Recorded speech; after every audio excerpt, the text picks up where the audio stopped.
بسم اللہ الرحمن الرحیم۔ رمضان ایک ایسا بابرکت اور رحمتوں بھرا مہینہ ہے کہ جس میں فرض کا ثواب 70 گنا اور نفل کا ثواب فرض کے برابر کر دیا جاتا ہے، لیکن ایسے بابرکت مہینے میں بھی کچھ بدقسمت لوگ ہوتے ہیں جو کہ روزہ رکھ کر صرف بھوک اور پیاس کو حاصل کرتے ہیں۔ ان کا روزہ اللہ کے ہاں ہرگز قبول نہیں کیا جاتا۔ علامہ ابن قیم الجوزیہ نے دماد رسول حضرت علی شیر خدا سے منسوب روایت لکھی ہے کہ دنیا میں 4 ایسے روزہ دار ہوتے ہیں جن کا روزہ اللہ پاک قبول نہیں فرماتا۔ ناظرین گرامی، حضرت ابو ہریرہ سے مروی ہے کہ رسول اللہ صلی اللہ علیہ وآلہ وسلم نے فرمایا، جو ماہ رمضان میں ثواب کی نیت سے راتوں کو عبادت میں مشغول ہو جائے تو اس کے پچھلے تمام گناہوں کو اللہ تعالی معاف فرما دے گا۔ یہاں ثواب کی امید رکھنے کا مطلب یہ ہے کہ عبادت صرف اور صرف اللہ کی رضا کو حاصل کرنے کے لیے کی جائے۔ یہ عبادت شہرت حاصل کرنے کے لیے لوگوں کے سامنے دکھاوا نہیں ہونا چاہیے۔ قرآن پاک کو اللہ پاک نے رمضان میں نازل فرمایا،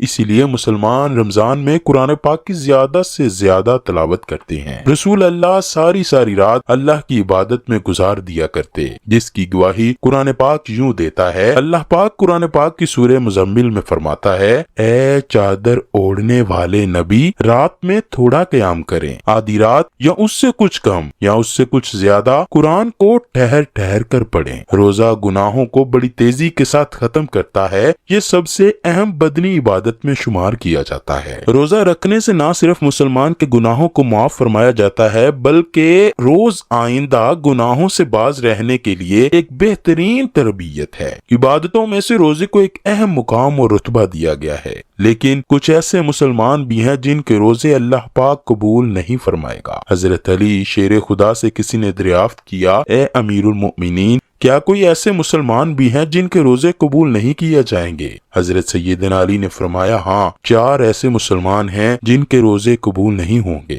ایسے لوگوں کا روزہ رکھ کر سارا دن بھوک اور پیاس کو برداشت کرنے کا کوئی فائدہ نہیں۔ بروزے قیامت ایسے 4 لوگوں کے روزے ان کے منہ پر مارے جائیں گے۔ پوچھا گیا، اے علی، وہ کون سے 4 لوگ ہیں؟ حضرت سیدنا علی نے فرمایا، نمبر 1، اپنے شوہر کی نافرمان بیوی کا روزہ کبھی قبول نہیں کیا جاتا جب تک کہ وہ سچے دل کے ساتھ توبہ نہ کرے۔ پیارے دوستو، حضرت علی شیر خدا کو اللہ پاک نے بے شمار علم سے نوازا۔ یہی وجہ ہے کہ رسول اللہ نے فرمایا، میں علم کا شہر ہوں اور علی اس کا دروازہ۔ چنانچہ حضرت علی نے فرمایا کہ جس عورت کا خاوند اس سے ناراض ہو تو اس عورت کا روزہ قبول نہ ہوگا۔ سارا دن بھوک اور پیاس کے علاوہ اس کو کچھ حاصل نہیں ہوگا۔ نافرمان بیوی کا روزہ اللہ کے ہاں اس وقت قبول نہیں ہوگا جب تک کہ وہ سچے دل کے ساتھ توبہ نہ کرے۔ قرآن پاک میں اللہ پاک یوں فرماتا ہے، اس کی نشانیوں میں سے ہے تمہاری ہی جنس سے تمہاری بیویاں پیدا کی گئیں تاکہ تم آرام پاؤ، اس نے تمہارے درمیان محبت اور ہمدردی پیدا کی۔ یقیناً غور و فکر کرنے والوں کے لیے اس میں بہت زیادہ نشانیاں ہیں۔ قرآن پاک کی سورہ نساء آیت نمبر 23، جس کا ترجمہ کچھ یوں ہے، مرد عورت پر حاکم ہے اس وجہ سے کہ اللہ نے ایک دوسرے پر فضیلت دی ہے، اس وجہ سے مردوں نے مال خرچ کیے ہیں۔ نیک فرما بردار عورتیں خاوند کی غیر موجودگی میں حفاظت الہی نگہداشت رکھنے والی ہیں، اور جن عورتوں کی نافرمانی اور بد دماغی کا تم کو خوف ہو انہیں نصیحت کرو اور ان کو الگ بستر پر چھوڑ دو۔ اگر وہ باز نہ آئیں تو پھر ان کو مار کی سزا دو، اگر وہ تابعدار رہیں تو ان پر راستہ تلاش نہ کرو، بے شک اللہ تعالیٰ بڑی بلند اور بلائی والا ہے۔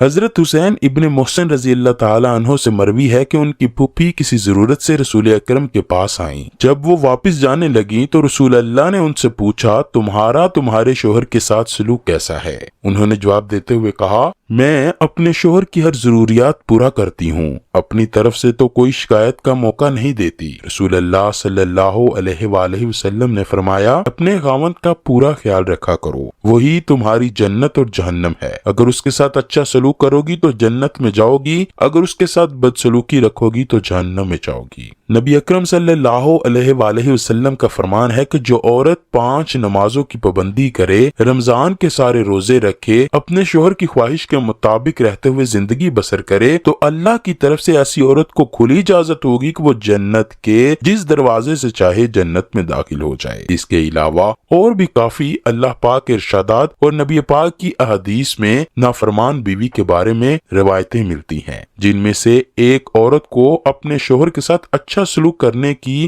اہمیت بیان کی گئی ہے۔ نمبر 2، حضرت سیدنا علی نے فرمایا کہ نافرمان اولاد کا بھی روزہ قبول نہیں ہوتا۔ حضرت ابی بن مالک سے مروی ہے کہ رسول اکرم کا فرمان ہے، جس بندے نے اپنے والدین میں سے کسی ایک کو اپنی زندگی میں پایا ہو، اس کے باوجود بھی وہ جہنم میں چلا جائے تو اللہ نے نافرمان اولاد کو اپنی رحمت و برکات سے بہت دور کر دیا۔ رسول اللہ صلی اللہ علیہ وآلہ وسلم کا فرمان ہے کہ اولاد کے لیے جنت حاصل کرنے کا بہترین ذریعہ یہ ہے کہ وہ اپنے والدین کو خوش کر لیں۔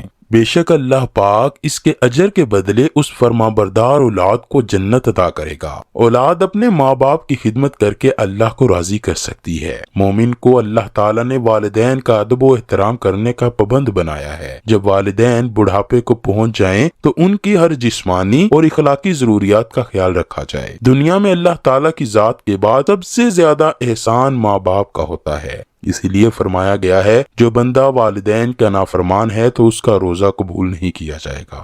نمبر 3، وہ غلام جو اپنے مالک کو چھوڑ کر بھاگ گیا ہو، جب تک وہ غلام اپنے مالک کے پاس نہیں آ جاتا تب تک اللہ پاک اس غلام کے روزے قبول نہیں کرتا۔ نمبر 4، حضرت سیدنا مولا علی کا فرمان ہے کہ جو بندہ اپنے امام کی اطاعت نہیں کرتا اس کا نافرمان ہے تو اس کا روزہ بھی قابل قبول نہیں۔ حضرت ابو ہریرہ سے مروی ہے کہ رسول اللہ کا فرمان ہے، جس نے میری اطاعت کی اس نے اللہ کی اطاعت کی، جس نے میری نافرمانی کی اس نے اللہ کی نافرمانی کی۔ قرآن پاک کی سورہ نساء آیت نمبر 59 میں اللہ پاک کا ارشاد ہے، رسول اکرم کی اطاعت کے بعد امام وقت کی اطاعت کے بارے میں یوں حکم دیا گیا ہے، اے امام والو، حکم مانو اللہ کا، حکم مانو رسول کا اور ان کا جو تم پر حکومت والے ہیں۔ قرآن مجید اور حدیث محمدی میں ہے کہ رسول اکرم کی اطاعت کے بعد تم پر امام امیر جو حکومت کر رہا ہو اس کی اطاعت کرنا بھی لازم ہے۔ حدیث مبارکہ کے آخری حصے میں یوں بیان کیا گیا ہے، جس نے اپنے امیر کی اطاعت کی اس نے رسول اکرم کی اطاعت کی، جس نے اپنے امیر کی نافرمانی کی اس نے میری نافرمانی کی۔ پیارے دوستو، اللہ پاک نے ہم پر رمضان کا مبارک مہینہ اس لیے نازل فرمایا ہے کہ ہم نیک کام کر کے دوسرے مہینوں کی نسبت لاکھوں درجے زیادہ نیکیاں حاصل کر کے اپنی بخشش کے حقدار بن سکیں۔ پیارے بھائیو، ہم کو اپنے آپ پر غور کرنا چاہیے کہ ہم میں سے کتنے لوگوں میں یہ 4 باتیں پائی جاتی ہیں۔ اگر ہم میں کوئی ایک بھی بات موجود ہے تو ہمیں چاہیے کہ فوراً اللہ سے سچے دل سے توبہ کریں تاکہ اللہ کے ہاں ہمارا بھی روزہ قابل قبول ہو۔ اللہ سے دعا ہے کہ وہ ہمیں ان 4 برائیوں سے بچنے کی توفیق عطا فرمائے۔